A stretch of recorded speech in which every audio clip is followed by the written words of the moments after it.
เบิ้งแม่อูวิวน่ะเป็นยังไงบ่อยากให้รูปจากแซ่ได้ป่ะเบิ้งมาปีกไก่ทุกคนเนาะแล้วก็ปีนี้นี่บ่ฮู้ว่าเส้นทางนี่สิพัฒนาไปฮอดไสแล้วเพราะว่าปีกไก่นี่ตัวต้องเคยมาก็คือคิดฮอดบ้านบ่เป็นยังเฮ็ดส่วนอย่างที่คิดฮอดบ้านบ่คิดฮอดว่ะที่ว่าทุกคนเบิ่งเห็นวัดจิ๊บๆกันทุกคนเนาะคิดฮอดบรรยากาศตอนเดินทางมาช่วงปีกไก่นี่ขนาดเริ่มเข้าหาต้นเผาได้ทุกคนเพราะว่าเจนี่มัน ก็เอาพักมาขายอยู่หน้าเหือนเนาะแต่เป็นทานเลย เป็นหน้าติดรอยกับเราเริ่มเงินเลยถ้าเราโดนมาปล่อยเนี่ยโร่หุ่นตุ้ยบอกเลยโอ้ทั้งลุ่มมีห้วยนี่บอกไปที่บ้านของเจ้าที่อยู่บริเวณทั้งลุ่มนี้เนาะแล้วก็มีน้ำห้วยนี่ก็เลยแบบว่า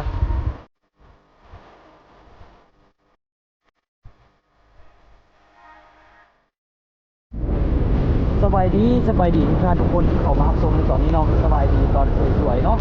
มื้อนี้พวกเขากะมีแผนที่เข้าไปสู่เมืองไซสถานนะทุกคนซึ่งเป็นเมืองใหม่ของแขวงสัญญาบุรีเนาะเป็นเมืองใหม่มานี่ก็ได้ประมาณ2-3 ปีได้แหละถ้าว่าตัวจื้อบ่ผิดเนาะทุกคนแล้วก็ตัวก็เคยพาทุกคนไปเยี่ยมชมบรรยากาศเทื่อนึงแล้วตัวบอกเลยว่าเขตเข้าไปเมืองไซสถานนี่เป็นเขตที่ว่ามีชนเผ่าล้วแล้วก็ชนเผ่าถิ่นหรือว่าชนเผ่าถิ่นเนาะทุกคนเนาะคันว่าอยู่ฝั่งไทยเนาะก็อยู่เรียบตามชายแดนประเทศไทยนะทุกคนหรือว่าติดกับจังหวัดอย่างจังหวัดน่านว่าเขตนั้นน่าจะมีจังหวัดน่านในละกามีอย่างใดทุกคนที่มันติดพร้อมกันนะทุกคนเนาะละกามื้อนี้นี่ก็เลยสิเดินทางไปอีกรอบนึงโดยมีอูคำไปนำนะทุกคนการไปครั้งนี้ของตัวก็คือการไปครั้งที่2ในชีวิตเด้อทุกคนเด้อแต่ว่าให้ตัวชื่อทางไปบ่แต่ตัวยังบ่ชื่อเด้อทุกคนเดี๋ยวตัวสิได้ศึกษาเบิ่งใน GPS ดีๆก่อนเนาะแล้วก็จึงสิไปเนาะทุกคนมื้อนี้นี่กับเวลาเป็นเวลาประมาณ 11 โมงตอนสวยๆเนาะทุกคนเนาะอยู่ที่ตัวเมืองของไซญบุรีเนาะทุกคนซึ่งอยู่บนบริเวณทางหน้าก็คือพระธาตุที่ว่าคนมาไซญบุรีส่วนหลายเขาจะมักสิไปถ่ายรูปอยู่นี่เนาะทุกคนเนาะแต่ว่าตัวมาแต่ละเดือนตัวบ่ฮู้ว่าพระธาตุนี้อยู่ไสอย่างประมาณนี้นะแต่มื้อนี้เห็นล่ะก็เลยแบบว่าพาทุกคนขี่รถมาแวะเบิ่งหน่อยนึงเนาะทุกคนแต่ว่าอาจจะบ่ได้ขึ้นไปเด้อทุกคนเด้อไซญบุรีนี่ก็รู้สึกว่าเป็นแขวงนึงที่ว่าได้รับ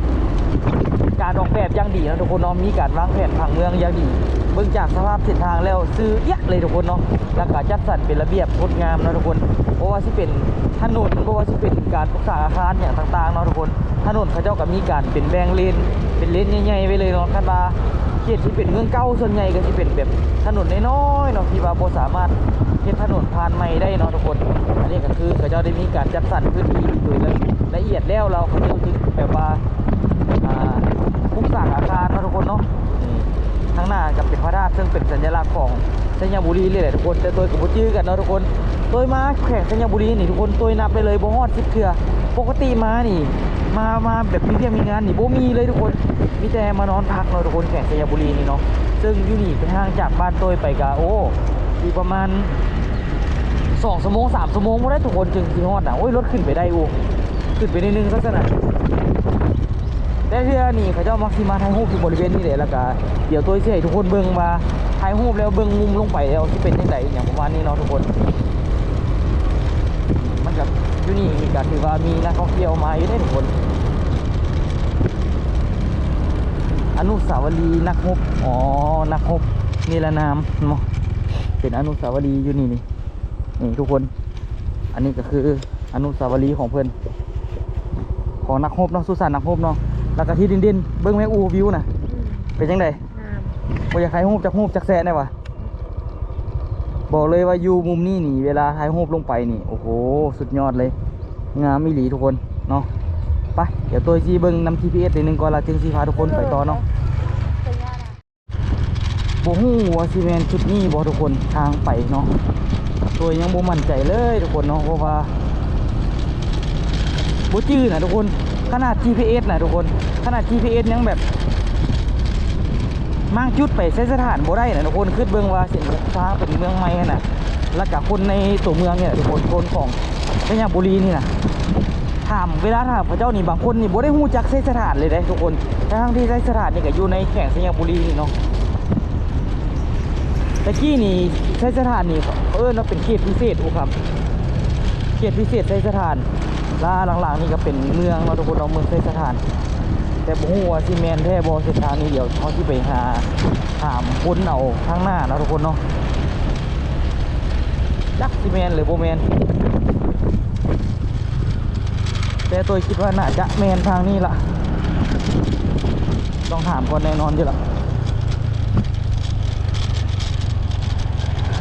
ต้องถามเบานี่ก่อน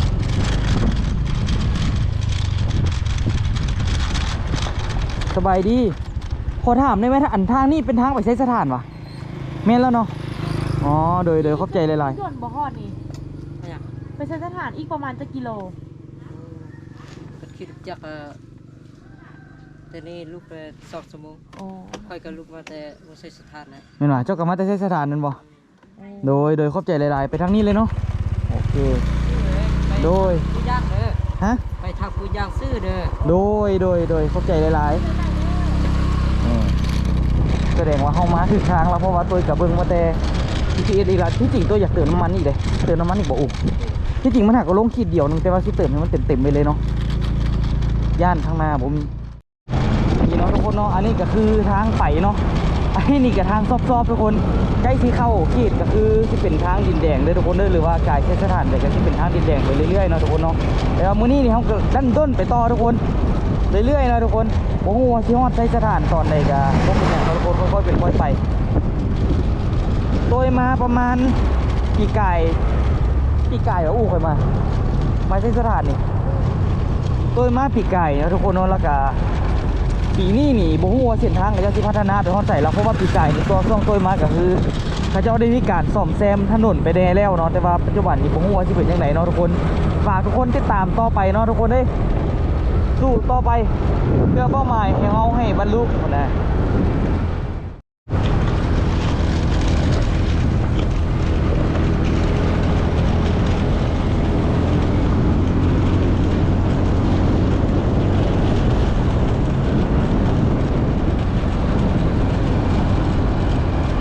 ยับ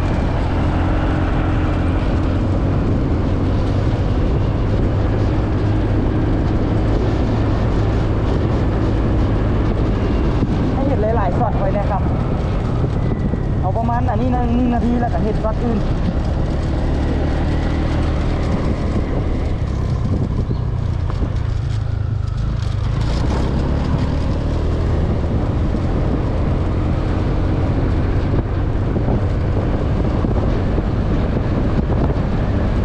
เอาปิ้งแก้วนี่ก็ได้พอแล้ว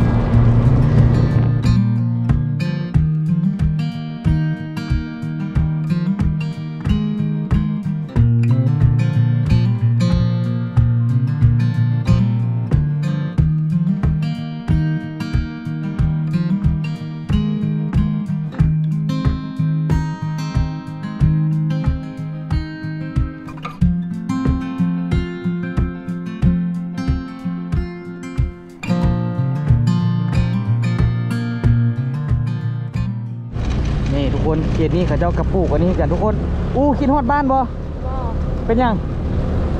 อ้าวเห็นส่วนอย่างที่คิดฮอดบ้านบ่คิดฮอดว่ะ ว้าทุกคนเขตนี้เขาเจ้ากระปลูกกันนะมันต้นหนึ่งกันนะทุกคนเนาะบอกเลยว่าอาชีพหลักๆของเขาเจ้าอยู่พี่นะทุกคนของคนที่ใช้สถานเขาเจ้ากับปลูกพวกมันต้นปลูกข้าวเฮ็ดให้กันนะทุกคนแต่ว่าฝุ่นพี่เอ็มนี่บอกเลยหนาเตอร์คือเก่านะทุกคนเนาะคันมาใช้สถานนี่หวังว่าการมาใช้สถานครั้งนี้ฝนสิบ่ตกคือปีกายนะทุกคนเนาะปีกายนี่ยุ่งยากแฮงทุกคนฝนตกแฮงเนาะฝนตกมันอย่างกับยุ่งยากไปเนาะที่จริงเขาดันด้นไปมื้อเดียวก็ฮอดสงขลาได้กันในอูครับแต่เฮามื้อนี้เฮาสิค่อยๆไปทุกคนเฮาบ่ฟ้าวบ่ฮีบนะทุกคนเนาะเฮาสิมาเก็บเอาบรรยากาศให้ทุกคนได้มารับชมนํกันเนาะทุกคน เขตนั่นนี่เขาเจ้ากำลังบุกเบิกป่าใหม่นะทุกคนเพื่อที่ไปปลูกมันต้นคือเก่านะทุกคนยังเหลืออีกหลายๆสันปูเลยแต่ขั้นบินโดดนี่ตัวบอกเลยครับประกันความงามนะทุกคนเพราะว่าเฮาอยู่เทิงนี่ก็คือเกือบว่าอยากว่าชุดสายภูได้ทุกคนเนาะงามดีเดี๋ยวตัวสิพาทุกคนไปเบิ่งหมู่บ้านเนาะทุกคนเนาะบริเวณทั้งหน้าบริเวณทั้งหน้าคาดว่ามีแนวน่าสนใจตัวสิมาถ่ายเก็บบรรยากาศให้ทุกคนได้มารับชมน้ำกัน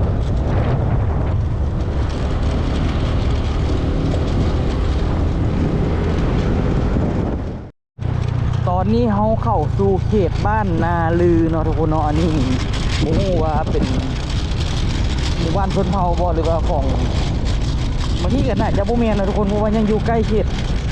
ชัยบุรีอยู่เขตนี้เนาะน่าจะบ่แม่นชนเผ่าเนาะทุกคนอันนั้นชนเผ่าอีกแล้วแม่นส่วนหลายที่อยู่บริเวณกายใช้สถานที่อีกเนาะเขตนี้ก็ยังแบบพัฒนาอยู่มีเครื่องมีของหลายแนวอยู่ที่ว่าทุกคนไปเบิ่งเป็นวันดิบๆนะทุกคนเนาะคิดฮอดบรรยากาศตอนเดินทางมาช่วงปีกายนี่ขนาดบรรยากาศก็โอเคเลยเนาะไปนอนเลาะนอนต่ำบ้านข้าเจ้าเนี่ยโอ้มวนเนาะทุกคนเขตบ้านนาลือข้าเจ้าก็มีให้มีนาหลายอยู่เลยนี่ถือว่าเขตนี้แบบคงเพียงหลายอยู่เนาะข้าเจ้าเฮ็ดนาแต่ว่าเขาที่อยู่แบบเทิงภูอย่างส่วนหลายเขาเฮ็ดเขาให้อย่างเดียวเลยเขานาบ่ค่อยมีโอกาสที่ได้กินหรอกเนาะอันนี้ข้าเจ้าน่าจะเกี่ยมไปให้ไปส่วนข้าเจ้าเนาะ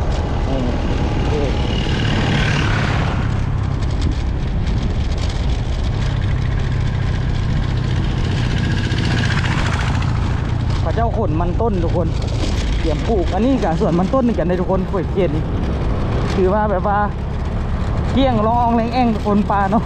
แต่ว่าอีกประมาณ2-3 เดือนบอกเลยปลาพวกนี้สิเขียวไปด้วยใบมันต้นเนาะทุกคนเนาะคิดว่าขีดช่วงนี้นี่มันต้นอาจจะราคาดีเป็นไผก็นิยมแบบปลูกหลายขนาดทุกคนเลยหลายอีช่วงนี้มันก็มีเป็นช่วงขึ้นช่วงลงเลยเนาะโอ้นี่อันนี้นี่เพิ่นยังบ่ทันปลูกเนาะน่าจะปลูกมื้อนี้เขาเจ้าหอบใส่กระสอบไปอยู่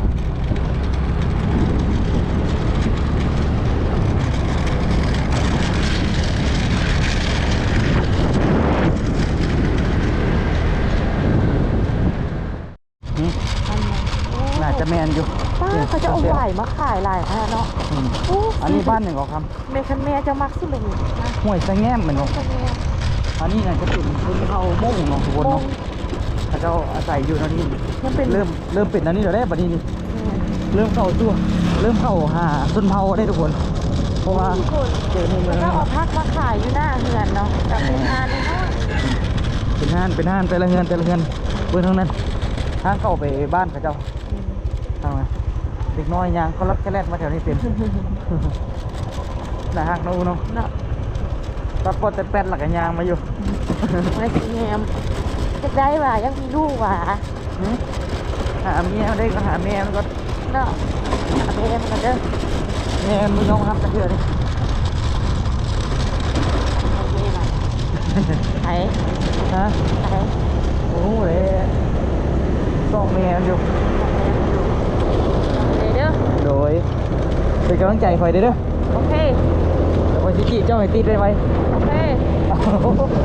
โอเคเสร็จเลยวันนี้นี่ทุกคนเบื่อนี่เขาเจ้าจูดโอ้ของนัดเลย อู้กันอู้กับแม่จันนี่มาหาน้อได้นี่ เรียบร้อยเป็นหมอหานอนนี่ ว่าแบบมาคิดฮอดไปหาน้ออยู่เลยนี่ อีบุดนได้กลับบ้านแล้วครับ แล้วก็เพิ่มความรักเสียงดังก็ได้เสียง กูเป็นยังไหวอยู่เขาเจ้าเอานะพอยุกวดมาขาย โรงเรียนม.2 บวกความ10 กิโล ฮะ 10 กิโล 10 กิโลป้าบกิโลต่อไปไหนเลิกเสิร์ฟได้สินะแสดงว่าข้างในยังมีหมู่บ้านอยู่นะทุกคนเนาะนี่ทุกคนเขตนี้เป็นถนนลอยฟ้าอีกแล้วเนาะทุกคนเนาะเห็นวิวได้แบบทั้งสองข้างเลยขั้นว่าไปไกลกว่านี่คอยฮับห้องเจ้าต้องว้าวกว่านี่อูคำบอกเลยว่าต้นหน้านี่แบบสุดยอดเลย ยังอันนี้แบบแค่เซิร์ฟเลยทุกคนดอบเซิร์ฟเนาะทุกคนเนาะทุกคนมองวิวเหมือนกันมาทางนี้นี่เน้นแต่วิวทุกคนวิวงามไม่หลีแต่เส้นทางก็สิเป็นเส้นทางน้อยๆแบบนี้แหละแต่รู้สึกว่าการมาทางนี้นี่เส้นทางดีหลายเลยดีหลายเลยแหละปกตินี่ทางบ่ได้เป็นทางบ่ได้สิดีปานนี้ทางปูยางอันนี้ทางปูยางเข้าไปแบบสบายเลยเนาะเส้นทางน้อยๆนี่นะทุกคนบอกเลยว่าอยู่ในแผนที่นี่บ่ได้มีเลยมีกับเป็นเส้นทางดินแดงละล่าอย่างวันนี้ละกาแบบเขาแบบมาจุดมา GPS มาน่ะ GPS ก็แบบว่าบ่พบเส้นทางที่จะมาอย่างวันนี้นะเนาะทุกคนเลยว่าเขาก็ต้องได้สอบถามอย่างมาในนึงนี่แหละตอนมาก็ได้เป็นย้อนว่าเป็นเมืองใหม่เลยทุกคนเนาะแล้วก็แบบการเข้าถึงค่อนข้างว่ายากในตะกี้หลังๆมันก็น่าจะมีอยู่เนาะแล้วก็ที่โดดเด่นไปกว่านี้คันว่ามีคนมาพัฒนาเนาะ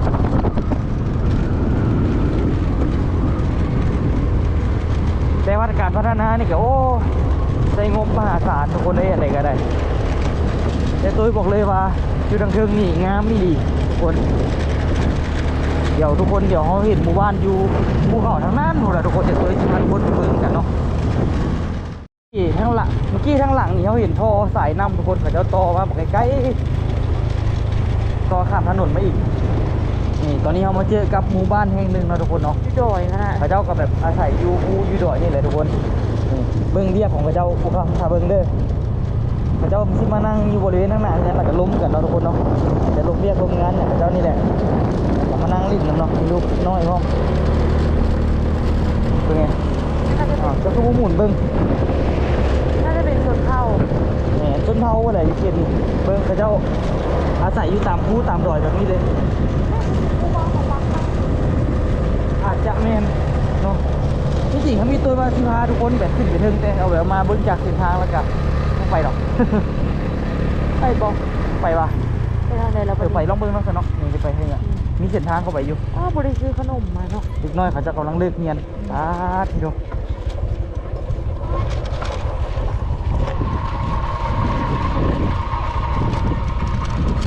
เด็กน้อยกำลังเลิกเรียนเลยขั้นเอาโดนมาปล่อยเนี่ยโอ้โหสุดทึ่งบอกเลยอันนี้ทางขึ้นไปบ้านที่เราทุกคนเคยน่าจะมีผมไม่น่าจะดอกมันมีโรงเรียนอยู่เรื่องกันอยู่แล้วเนาะตรงนี้เป็นช่วงเลิกโรงเรียนของเจ้ากะ เขา ทางสัญ ส ญา ภา ณ พ กับ หน้า บ้าน คนบ่ได้เลย ที่มีแบบขึ้นหน้าคนเหนียวเนี่ยเขาเจ้าก็ที่กลับไปบ้านแล้วก็เขาสวยอย่างนี้เงินแล้วก็ช่วงที่ว่าเขาเงียนแล้วเขาเจ้าก็เอากลับมาอีกคนเนาะเขาเจ้าก็ได้มีรถขึ้นมาเดี๋ยวทุกคนมีรถมาเขาเจ้าก็ไม่กล้าขึ้นมาหรอก เสื้อเหมือนที่เป็นเหมือนจะสั่นนะตัว เนาะ เพราะว่าเขาต้องย้ายมาจากตรงไหนมองเรื่องที่แบบ ก็เป็นเงินจังหวัด เขาคือกดกระทบอย่างย่างแล้วเขาย้ายมาเป็นเหมือนจะสั่นไม่ว่าเลย โรงเรียนโรงเรียนห้อง ครูใจทุกคน เดี๋ยวเด็กละกันไปทุกคน เอาทุกคนต่อไปโรงเรียน ก็ไปโรงเรียนโอ้ ไว้เพราะ บอกเลยว่ายูนี่เป็นโรงเรียนที่แบบ วิวงามที่สุด วิวงามแล้วก็ดีเนาะอูเนาะ โอ้ ทางนี้ที่แบบสามารถเห็นวิวได้เพิ่เจอบนโรงเรียนนี่ หมู่บ้านกะทีอยู่ตามตะฟอก อยู่ ตะ เทิง ฟัง ภู เลย อยู่เทิงภูแบบนี้เลยนี่ โอ้ สามารถเห็นได้แบบนี้ที่รถอ้อมโรงเรียนอีก เรียกว่าอ้อมแอมเขาเจ้ากับมีการแบบ หรือว่าคนห่าง เบิกปลาเบิกปลาเพื่อแบบว่าเฮ็ดการเกษตรนี่แหละทุกคนเนาะเฮ็ดการเกษตรกรรมเนาะอันนี้ก็คือบรรยากาศอ้อมแอมทั้งลุ่มก็สิเป็นหมู่บ้านของเขาเจ้าเนาะทุกคนบริเวณทั้งลุ่มลุ่มพูนทุกคน อ้าว เด็กน้อยเด็กน้อยเขาเจ้าก็อยากจะย่านเนี่ย เคย เด็กน้อยเขาเจ้าก็กำลังยางกลับอยู่ที่เห็นนี่ว่าแต่ก็เบิ่งกันเล็กอันนี้นะ คลอง แกงต่อน้อยมากสุด เวลาได้เป็นสิเบนแล้ว เรา เขาเจ้า บินโดรนให้ นั่น ทุกคนเบิ้งภาพมุมสูงหมู่บ้านดีกว่า โอเค เจ้ายางเขาไปเบิ้งในห้องเรียน เขาล็อกไว้เมื่อ บ่ล็อก เพราะว่าเขาเข้าไปละ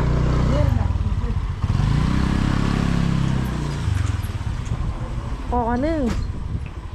เขาจะล็อกไว้ ล็อกกันแล้ว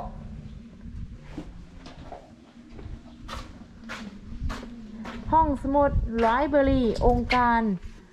ลูมทูรีดลาวไปมีงาน ส ที่ บายขนาดทุกคน มี อยู่ งาน เทิงนี่เขาเจ้ามีแทงเก็บน้ำผมเลย มีงานที่มีฟังเสียงไหม น่าจะมีงาน อ่ะ ไปทุกคนไปเบิ่งภาพมุมสูงนำกันเนาะว่าหมู่บ้านนี้เป็นจังไดเอาสิทยอยไปเทื่อละเล็กเทื่อละน้อยให้ทุกคนได้มารับชมนำกันเนาะว่าภาพสวยมันสิมีความสวยงามสำใดเนาะไปชมกันเลย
พี่ไปใส่สถาน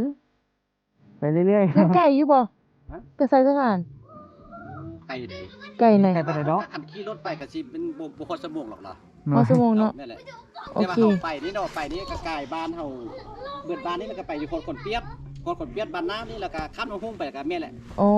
โอเคกระบอกไก่เนาะ เลยได้ ไปเข้าใจเด้อ แม่โชคดีจ้ะ โดย ทุกคนเขาได้ข้อมูลมาละหมู่บ้านนี่ก็คือเป็นหมู่บ้านเราวไปนะทุกคนเนาะ ส่วนเผาไพร สุนเผ่าไปนะทุกคน แต่ เนาะ ว่าคนไทยสิเอิ้นส่วนเผาลวกหรือส่วนเผาทิน แล้วทีนี้ก็คือแต่ก่อนนี้เขาจะอยู่ในตามซอกภูผู้เลยนะตัวเนาะตามแคม เจ้าบ่ย่าน น้ำ เหรออุคำจะ แค ซ่อน มแคมห้วยผู้แหละแต่ว่าพอดีแบบรัฐบาลเพิ่นให้ย้ายออกมาตัวเนาะเพราะว่า นี่เพิ่น มัน เพิ่ ยุ่ง เฮ็ดบ้าน ยา จั ก ดสรรมาอ มา พ เฮ็ด ยพ บ้าน มาอยู่ จัด เทิง สรร ที่ อพยพมาอยู่ถึงที่ ย่านน้ำปลา ย่านน้ำป้าเวลาน้ำป้ามาแล้วมันสู้เอาหั่นนะประมาณนี้ แมนเพิ่นอยู่แคมป์อะนะตั้งเฮือนแคมป์น้ำอหย่างประมาณนี้ แม่น แล้วแบบรัฐบาลกับเจ้าแบบว่าย่านที่แบบ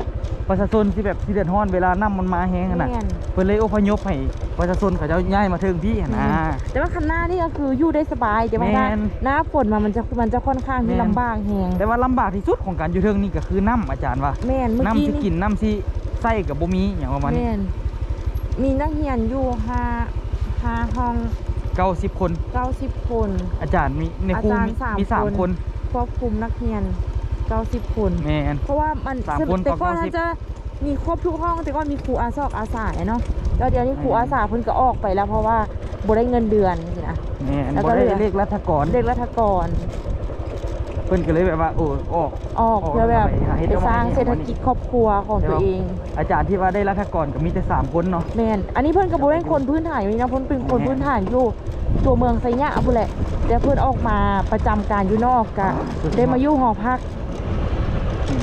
ได้อยู่หอพักครูซั่นซะเขาเจ้าก็พากันสร้างให้แหละเนาะ แม่น ก็ที่มีพ่อแม่ประชาชนนี่แหละเขาเจ้ามาสร้างให้ครูตอนบ่นั้นน่ะบ่พี่น้องไปอยู่ก็เป็นประมาณนี้แหละอู้ แม่น แต่ว่าน้อยกว่านี้อีกนี่เนาะอันนี้ก็คือบริเวณในว่านเพิ่นบอกเขาเจ้าที่มีกระตุกเขาเจ้าเพื่อเอาไป แม่นสุ ตัก นา น้ำตักหยังเอาไปใส่น้ำเนาะ แม่น อันนี้เนาะมันลำบากทุกคนเนาะทั้งลุ่มมันก็จะมีหมู่บ้านอีกเนาะทุกคนตามที่ทุกคนได้เห็นที่ภาพมุมสูงนั่นแหละเดี๋ยวโดยที่ว่าทุกคนไปลงลึกในหมู่บ้านนั่นก่อนเนาะว่าหมู่บ้านนั้นเป็นยังไงเนี่ยตอนนี้ก็คืออันนี้เป็นถนนไปเนาะอูเนาะ แม่ ถนนไปหาหมู่บ้านน่าจะเป็นหมู่บ้านเดียวกันแต่นี่แหละทุกคนเนื่องจากว่าหมู่บ้านเขาเจ้าอยู่แบบลุ่มมิลีเนาะทุกคนแล้วก็ที่อยู่แบบระหว่างภูต่อภูน่ะอันนี้กับภูทั้งข้างกับภูแต่ว่าคันน้ำมันไหลบ้านี่โอ้อันตรายเนาะอันนี้บ้านห้วยเพาะเนาะครับรถหนิวแต่ว่าทั้งลุ่มมันจะมีมัธยมอยู่ด้วยทุกคนเด้อ นี่เขาจะเอาน้ำมากิน แมน ส่วนหลายนักเรียนก็สิมาเฮ็ดหอพักอยู่คันถ้าว่าอยู่ไกลก็ได้ แมนเรียกอูต่อสัญญาณ อืม นักเรียนเนี่ยเขาเจ้าก็จะมีทุกน้ำคนละทุกเนาะทุกคนเนาะ แม่น เพื่อแบบว่าไปก็ได้ไปให้น้ำหลังประมาณกินเงินนะเบิ้งทุกคนกับเจ้าแบบยางแต่ลุมมุนขึ้นมาเทิงมีกูมือกันตัวมาอยู่ตัวคือสิมีตัวคือสิหุ่นดีทั้งเขาเนาะนี่ จ้อยเลย นี่แหละทุกคนอันนี้ก็คือเฮือนการบ้านซองของไอ้น้องส้นเผาเขาเนาะทุกคนเนาะแต่ว่า รอด บอกเลยว่าส้นเผาอันนี้นี่มีอยู่แต่แข่งสัญญาบุรีแห้งเดียวแห้งอื่นนี่บ่มีส้นเผาปลายนะ แม่น ไปถามไม่ใช่กระถามรถบ่มีอีหลีแต่ว่าเขาเจ้ากับแบบนิยมไปเฮ็ดเวียกอยู่ไทยเนี่ยหรือว่าไปสร้างถิ่นฐานอยู่แคมป์ฝั่งไทยเนี่ยเพราะว่าเฮาเรียบเนี่ยทุกคนบ่แม่นว่าเฮาเรียบเนี่ยเด้อเฮาเรียบตามมันนะชายแดนไทยลาวเด้อทุกคนเด้อ แม่น นี่เบิ่งเนี่ยเขาจะอยู่ลุมพุ่นก็เป็นบ้านหนึงที่ว่าเป็นบ้านใหญ่อยู่เลยเนาะอูเนาะ อู้ อันนี้ดิอันนี้เป็นโรงเรียนมัธยมทางลมนี่โอ้อูคำเฮาอยากลงไปอยู่อ่ะ อยากอยู่เลยแต่ว่าทางมันยาเลย ลงบ่ ลงก็ลงแล้วจ้ะ ย่านเหรอ วางอยู่ ค่อยๆเอาเนาะ อืม ทางลมก็สิมีโรงเรียนพร้อมแต่ว่าโรงเรียนพุ่นน่าจะได้เข้าอีกคนละซอย เดี๋ยวตัวสิว่าทุกคนไปเบิ่งหมู่บ้านเขาเจ้าเนาะเดี๋ยวค่อยๆลงเอาบ่ต้องย่านมาน้ำค่อยแต่ยางลงแล้วโอ้เบิ่งคนบ่ย่านเนาะยุ่มให้ยุ่มว่ามือ อู้น้ำห้วย คันย่านกับเกาะเอวข่อยไว้แม่บุค ฮะ ำคันย่านกับเกาะเอวข่อยไว้กอดข่อยไว้ จับเสื้อก็พอละ นี่แหละเขาเจ้าว่าเป็นอย่างอุคำจะเจ็บหลังบ่เกาะหลังเนาะโอ้เบิ่งหมู่บ้านเขาเจ้าทุกคนขึ้นเบิ่งขนาดตัวเอารถลงมายังยากละย่านเบรกบ่ดีเลยทุกคนเนาะเป็นเกียวโต้ เขาเจ้าก็สิเฮ็ดแบบนี้เลยทุกคนบ่ได้มีหัวมีหาวบ่ได้มีอหย่างเนาะทุกคนเนาะเขาเจ้าก็สิอยู่ไปนะ อุ้ยแม่เพิ่นฝาก แม่เนี่ยสบายดี เอ้ยดีไผย่า เพิ่นน่าจะเฮ็ดไว้ใส่เงินเอง เป็นก็สิงงๆว่าเป็นไผเนาะที่ได้เฮาคันเฮามาแบบบ้านชนเผ่าแบบเพิ่นบ่ฮู้จักเฮาเลยแบบบ่อยากเว้านำ แม่ ไม่ได้ อันนี้บ่เป็นเรื่องแปลกเลยเด้ทุกคน นี่ แต่บางทีนี่เขาเจ้าก็เว้าเฮาดีอยู่เด้บางทีแต่ส่วนใหญ่เขาเจ้าก็บ่เว้าเขาเจ้าก็อาจจะอายแน่อหย่างแน่เบิ่งนี่บนเขาเจ้าลิ้นที่ตรงแต่ว่าเส้นทางไปนี่ก็คือบ่เหมาะกับรถ แต่ จักร เฮือนหลังนี้งามแฮง โอ้งามอีกเนาะไปเบิ่งไป งามเนาะ เป็นยังนี่ยิงบีเดี๋ยวนี่เท่บ่คำ ที่ อยากได้ไปไว้สวนบ่ อืม เนาะเท่อีหลี ที่อลิส เดี๋ยวน้อยเขาเจ้าก็เลี้ยงไก่เลี้ยงหอยทุกคนเนาะเอาไว้กินแต่เบิ่งจากสภาพแล้วนี่ผมว่าของน้ำผมโอ้คุณน้องสาวนะฮะขนาดนี้ครับ เนาะ โอ้ทางลุ่มนี่มีห้วยได้เห็นบ่ แม่น ตะกี้นี่บ้านเขาเจ้าที่อยู่บริเวณทางลุ่มนี้เนาะแล้วก็มีน้ำห้วยนี่ก็เลยแบบว่านี่แหละรัฐภาครัฐเขาเจ้าเห็นแบบความยุ่งยากย่านเนาะย่านน้ำปลาวันที่มาบ้านเดียวได้ทุกคนขึ้นเบิ้งนี่ห้วยแบบนี้นี่ มันอยู่ระหว่างภูเด้ทุกคนแล้วก็หมู่บ้านเขาเจ้าก็สิอยู่แบบนี้น้องสาวคุณงามใช่ปะ น่าฮักเนาะ เพื่อนเขาเจ้า แม่นงานเพื่อนเชื่อเอาฝุ่นในกล้องตารางแบบนี้ เป็นประมาณนี้ไปเลยได้ทุกคนน้องหมู่บ้านเขาเดี๋ยวตัวที่ค่อยๆขี่รถออกไปเบิ้งเนาะทุกคนเนาะใจแท้นี่ต้องได้ย่างทุกคนเนาะหมู่บ้านแบบนี้ แต่ว่าเขาแบบว่า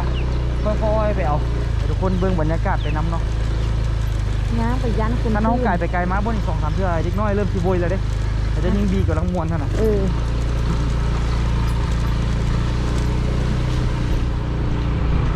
ร้านยิ่งดีนี่ทั้งรูปมันเป็นน้ำห้วยเลยแล้วก็เป็นเงินอยู่ของเจ้าทั้งรูปมันฝากเขาเจ้าจะเฮ็ดเงินแบบนี้อยู่เพิ่นบ่แต่ว่าบางที่บางคนมีงบเขาเจ้าก็สิใส่สังกะสีแล้วก็แล้วเลยแต่ว่าบางคนแบบว่าอาจจะบ่มีงบเนาะคนเนาะเขาจะสิใส่พวกหยังครับก่อนอุ๊บสบายดี ที่เลาะๆบ้าน เมื่อกี้เห็นสาวคุณแต่งสีในทางครัว ๆเนาะนี่โอ้เขาเจ้าฝั่งท่อไปตามทางอีก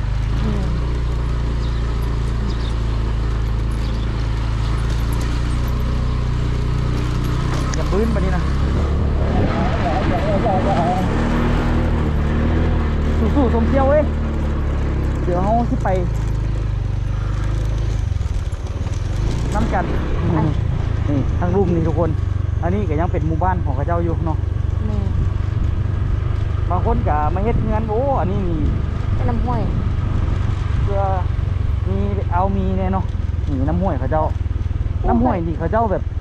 ไส้หลายอย่างเลยทุกคนไส้อาบไส้กลิ่นไส้ทุกอย่าง เพื่อนี่เลยน้ำห้วยนี่น้ำตัวนี้เป็นสายหลักของหมู่บ้านเขาเลยนะ แต่ว่าน้ำมันก็ใสอยู่ยังมีน้ำบกขาดดอกเนาะแต่เขาเจ้าเอาสิกินเขาเจ้าก็ต้องเอาไปต้มกิน อ๋อ เอาวันนี้นะ เขาบุกินมากเป็นถิ่น ทางนี้ทั้งไปโรงเรียนเขาเจ้าไปไม่มีโนอูเนาะเบิ่งเงินป้าถูกเงินหลังนี่ งาม สุดเท่อยากได้ไปไว้สวนขนาดโอ้บนหนทางไปทุกคน ยากเนาะ นะ มันยาก ทางนั้นเป็นทางไปโรงเรียนประถมนะทุกคนเนาะนี่ก็คือบรรยากาศของหมู่บ้าน ห้วยเปาะ ห้วยเพาะเนาะทุกคนเนาะหมู่บ้านห้วยเพาะนี่ก็เป็นหมู่บ้านหนึ่งที่อยู่บริเวณทางที่เฮาสิผ่านไปเนาะทุกคนก็ตัวก็เลยพาทุกคนเบิ่งบรรยากาศน้ำกันแล้วก็พาอูคำมาเบิ่งน้ำเนาะเพราะว่าอูคำก็หาบ่เคยมานะทุกคนแต่ว่าการเดินทางของเฮาบ่สิ้นสุดแต่เพียงเท่านี้เด้อทุกคนเด้อเฮายังสิไปใช้สถานต่ออยู่แต่ว่าฝากทุกคนไปติดตามซองน้องอูต่อไปเนาะสำหรับคลิปนี้ตัวสิขอตัวลาทุกคนไปเพียงเท่านี้แล้วเนาะมีแต่ว่าฝากทุกคนฝากกดไลค์กดติดตามช่องตัวโยย2ล้อพาล้อแล้วกันช่องน้องอูลองซานเนาะเพื่อเป็นกำลังใจพวกเฮาในคลิปต่อไปเนาะสำหรับคลิปนี้ เพราะว่าเคยเขานัดคิวลุ่มนี่ แอนยูรุมนี่ก็น่าจะมีอยู่ เพราะว่ามันต้นมะพร้าวอยู่แถวนี้ ยังไม่แล้วเถอะเอาทุกคนสำหรับคลิปนี้ตัวที่ขอตัวลาทุกคนไปก่อนเด้อฝากทุกคนติดตามต่อไปนะทุกคนว่าพวกเขาที่เดินทางไปจังไดเป็นจังไดต่อไปเนาะบ๊ายบายอูครับสบายดีโอ้บังหวยเขาเจ้า เห็นบอกมันมี งามดีขนาด ต้นไม้มันเป็นสัญลักษณ์ว่าบ้านเก่าของเคยอยู่นี่ แอนเขาจะอยู่เทิงนี่น้ำอยู่ลุ่มนี่น้ำ โธ่ครบเจ็ดตัวทุกคนเนาะ ดูนะ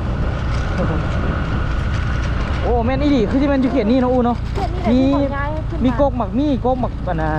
หมักลำไยหมักพุกเนาะ นี่เต็มเลย หมักม่วงเนาะ นี่ มีคอกเป็ดคอกไก่คอกหมูพร้อมดูดิ ของง่ายๆคือ